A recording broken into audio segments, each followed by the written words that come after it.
அனைவருக்கும் வணக்கம். சிந்திக்க பழக நிகழ்ச்சி மூலமாக மீண்டும் உங்கள் சந்திக்கல மிக்க மகிழ்ச்சி. இன்று பிறந்தநாள் காணும் அனைத்து நல்லுள்ளங்களுக்கும் பிறந்தநாள் நல்வாழ்த்துக்கள். நம்ம வேதாளம் சொன்ன கதைகள் பார்த்துட்டு இருக்கோம்னாலே அதில் வேதாளம் தன்னுடைய கதையை சொல்லிட்டு இருந்தது. அதை தான் நம்ம தொடர்ச்சியாக பார்த்துட்டு இருக்கோம். அதுக்கு அடுத்தது என்ன நடந்திருக்குன்னு பாருங்களேன். வேதாளத்துடைய சாபம் நீங்கிறதுக்காக விக்ரமாதித்தன் மகாராஜாவுக்கு தன்னுடைய கதையெல்லாம் சொல்லிட்டு இருந்தது. அந்த சொல்லி முடிச்சோடனே விக்ரமாதித்த மகாராஜா ஞானசீலன்ற முனிவரால என்ன ஆபத்துல இருக்காரு அப்படிங்கறத விக்ரமாதித்த மகாராஜா கிட்ட வேதாளம் சொன்னோன்னே அவருக்கு நல்லது செய்யணும் அப்படிங்கறதுக்காக அவருக்காக ஒரு ஆலோசனை சொல்றதுக்காக ஆசைப்பட்டுதான். அதனால தன்னுடைய சாபம் நீங்கிறதுக்காக விக்ரமாதித்த மகாராஜா கிட்ட நீங்க எப்படி நடந்துக்கணும் அப்படிங்கறத நான் சொல்றேன். ஞானசீலன்றவர் அவர் ஒரு யாகம் வளர்த்துட்டு இருக்காரு. அந்த யாக குண்டத்துல உங்க தலையை போடுறதுக்காக தான் இந்த கதையை வேதாளத்திட்ட சொல்லுங்க அப்படின்னு சொல்லி உங்களை என்கிட்ட அனுப்பி வச்சாரு. அதனால நீங்க என்ன செய்ய போறீங்கன்னா, நான் உங்களுக்கு ஒரு யோசனை சொல்றேன், அதுபடி நீங்க நடந்துக்கங்க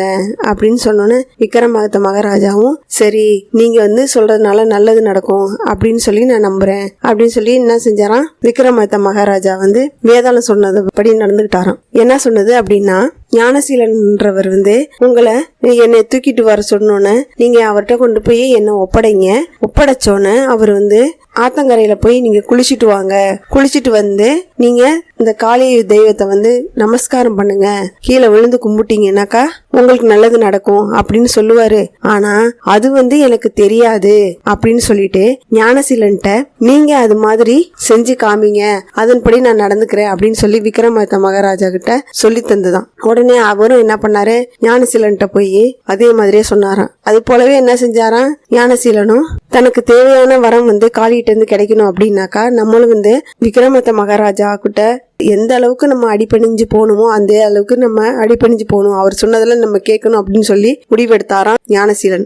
அவரும் என்ன பண்ணிட்டாரு, சரி இது மாதிரிதான் வணங்கணும் அப்படின்னு சொல்லி சாஸ்தாங்கமா தரையில விழுந்து கும்பிடுங்க அப்படின்னு சொல்லி காமிச்சாராம். சொல்லும் போதே வேதாளம் சொன்னது விக்ரமாதித்த மகாராஜாக்கு ஞாபகம் வந்துதான். ஒரு அருவாளை எடுத்து ஞானசீலனுடைய தலைய வெட்டி அந்த யாக குண்டத்துல போட்டாராம். போட்டோன்னு அந்த யாகமானது என்ன ஆயிடுச்சு, காளிக்கு நிறைவு பெற்றுச்சான்.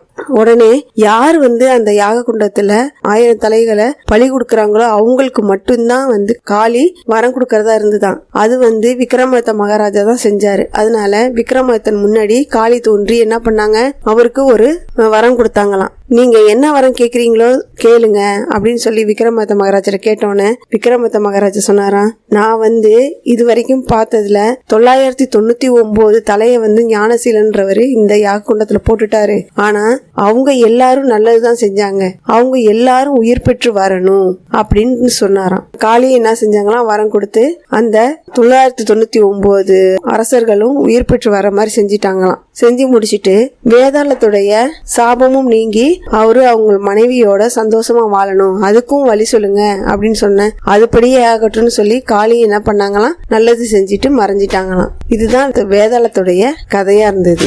அதுக்கப்புறம் விக்ரமாதித்த மகாராஜாவும் நல்லா ஆட்சி செஞ்சு நல்ல பேர் வாங்கினாராம். இந்த கதை இதோட முடிவடைஞ்சிருச்சு. வேதாளம் சொன்ன கதைகள் இதுவரை எல்லாருக்கும் பொழுதுபோக்காகவும் சிறந்த கதையாகவும் இருந்திருக்கும்னு நாங்க நம்புறோம். இந்த கதை உங்களுக்கு பிடிச்சிருந்தா லைக் பண்ணுங்க, ஷேர் பண்ணுங்க. மேலும் இது மாதிரி கதைகளுக்கு நம்ம சேனலை சப்ஸ்கிரைப் பண்ணுங்க. தேங்க்யூ.